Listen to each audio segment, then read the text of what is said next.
Okay, so this is the Oraimo Riff 2. I still have my FreePods 4, and the only reason why I got these ones is because I don't like the rubber tips, the rubber earbuds here. So these earphones block air from going into my ears, so that's why I got these ones. So I'm going to be unboxing it in this video, and in the future I'll be doing my full review. So yeah, let's do the unboxing. Okay, so I got these earphones online.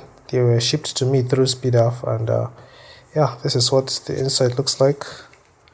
Okay, so we have the earphone case.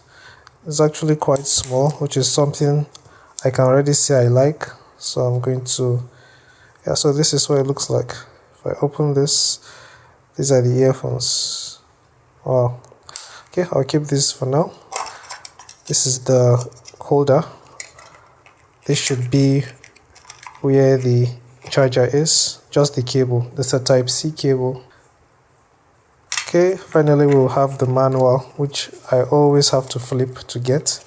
So I'll be going through the manual to understand how it works, but I believe after a few minutes with it, I should understand how it works. Okay, so that's the unboxing. It's a very short and sweet unboxing. The first thing I've noticed is that the earphones are quite tiny. After taking them out of the case, if I compare them to the FreePods 4, you'll see the size difference. So you can see the size difference between the FreePods 4 and the Riff 2.